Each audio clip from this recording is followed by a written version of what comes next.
Arcade Heroes. Get ready!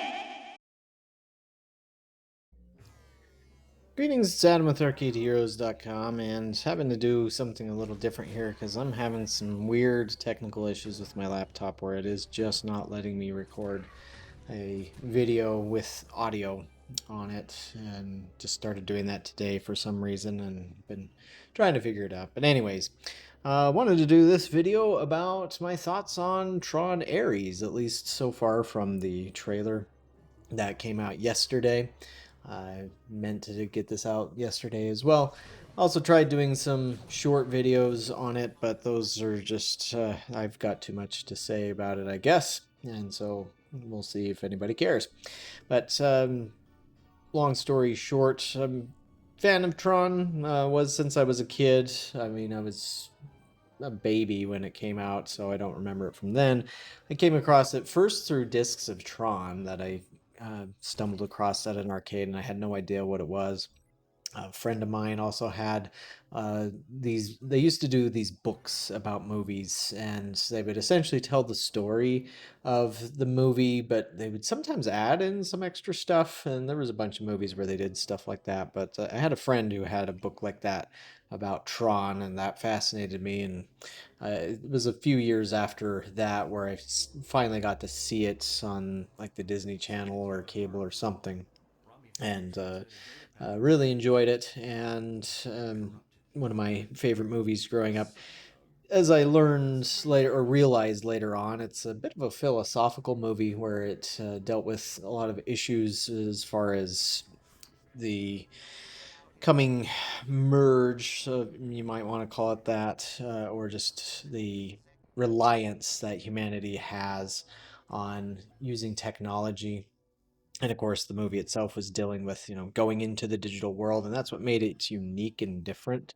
And to me, you could really feel the tone, or just how you felt when Kevin Flynn went into the digital world, and then while he was there, and then when he comes back to the real world, it's just like there's this tonal feeling that's unique among movies. Certainly an escape, but Tron Legacy didn't quite capture that in the same way. It did to some degree, but there were some little flaws with it that kept me from enjoying it as much as, say, the original movie.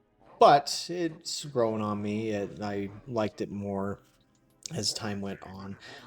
But one of the philosophical things that the original Tron, dealt with perhaps in a better way than what Legacy did was there's a line early on in the movie when the character Alan Bradley, whose digital persona is Tron, that the movie's named after, but funny enough, he's not the protagonist of the film. That's Kevin Flynn.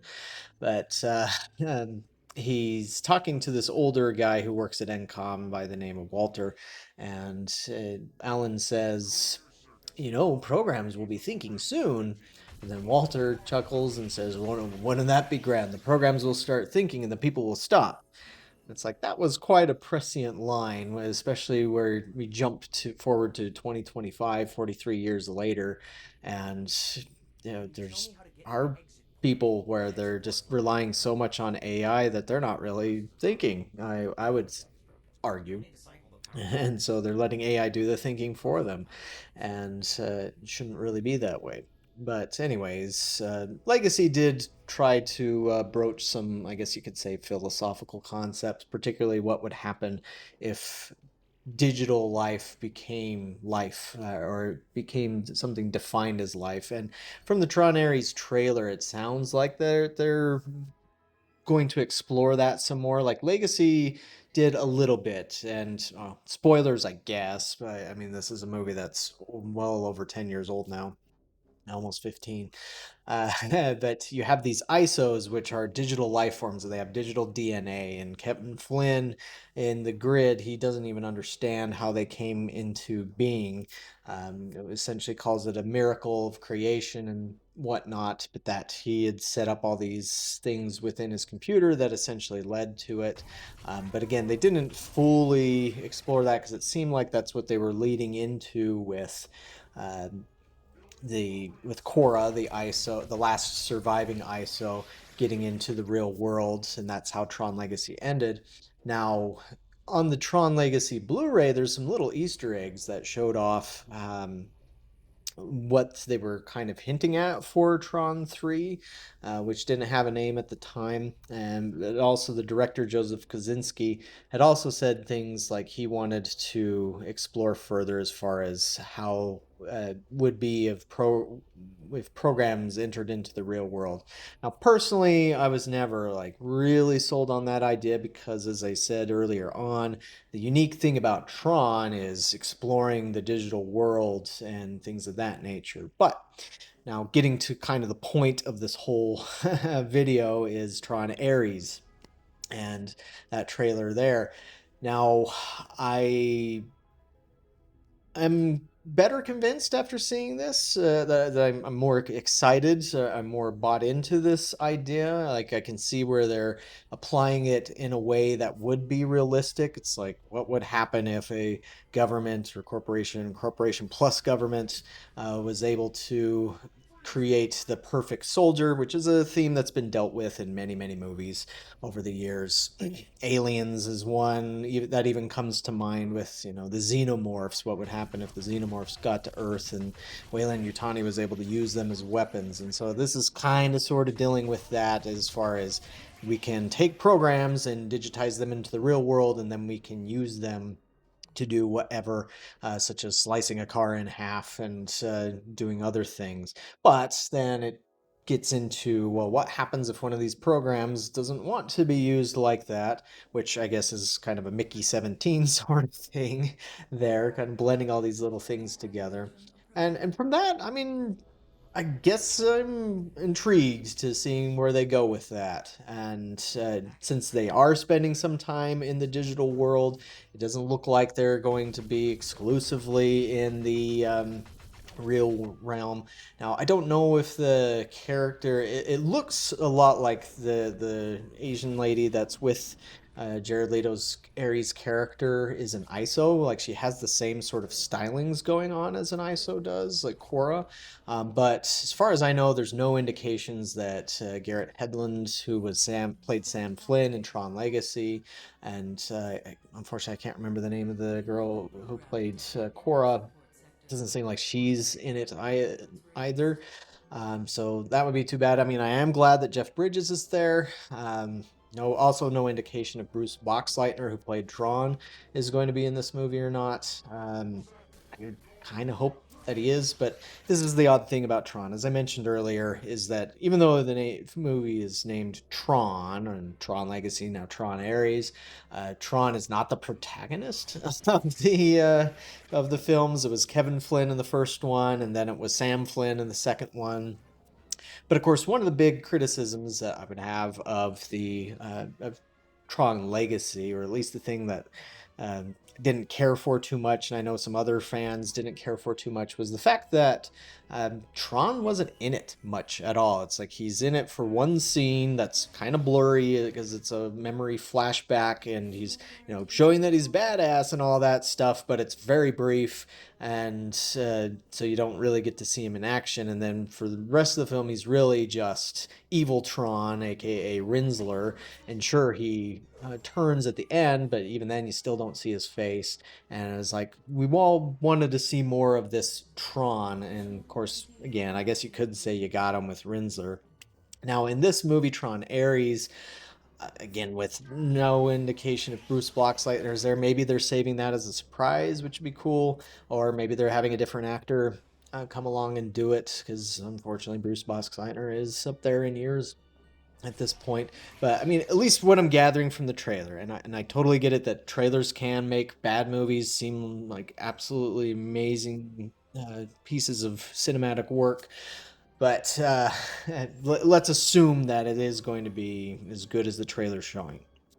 From what I can tell, it looks like the uh, that Flynn is got a grid somewhere. Has got a new um, program going on. He's got a city again, and it looks like the red programs, the evil programs, as red usually indicates being evil, and the blue is the free system going on there, and it was like that in the original 1982 Tron as well. But it appears that the red programs are attacking the Kevin Flynn's facility, and I would assume that he would make a new Tron to help defend that, because that's what he did in the first place. Maybe he just didn't make a copy of himself in the form of Clue, but so there seems to be things playing on there, things with Jared Leto's character Ares, as far as playing a program that gains sentience or maybe becomes like an ISO or something along those lines. Now I have to admit I don't know. I haven't watched all the things about Tron Ares and the actors talking about it. The only thing I really saw is that the director Joachim Ronning said that ILM is working at making this the best use of CGI we've ever seen. And I mean, again, from the trailer, it looks so far like it's pretty good. Um, so yeah, I mean, I am tentatively excited about it. I'm trying not to have super lofty expectations, mainly for the fact that Disney has had a really terrible track record and they've ruined a lot of franchises. Like they even managed to screw up one of their most iconic stories, Snow White, and they've screwed up Star Wars, and they've been fumbling with Marvel. And it's like, do it if that's what they were going to end up doing with the Tron franchise, I'd rather they just don't make this movie at all. But so far it doesn't look like they're doing that. I haven't heard of like the actors insulting the fan base or anything like that. And of course, we do have some involvement, like say Jeff Bridges, and also Steven Lisberger, the original creator of the whole concept, is involved. He's one of the writers on the film. I was also surprised to see that Gillian Anderson, who's most famous for her role as Scully in X-Files, is also in the film. But we'll just wait and see. But am I more excited about this than I was previously? Yeah. With those initial teasers, it was just kind of like, okay, whatever. But now it's like, yeah, I want to see where they're going to take this, how they're going to do it, and hopefully there's enough time inside of the computer world, as well as seeing some Tron himself action going forward. But please, Disney, don't do what you've done with a bunch of your other films. Don't make this suck. Because that's one thing that's been tough as a Tron fan is you've had to wait a really, really, really long time to get sequels. Now, at the very least, this one is not quite as distant from Tron Legacy as Legacy was from the original. But it's still been a while because it wasn't long after Legacy came out and it didn't do as well as they had hoped that they decided to shelve it in favor of Star Wars and Marvel movies and all that stuff.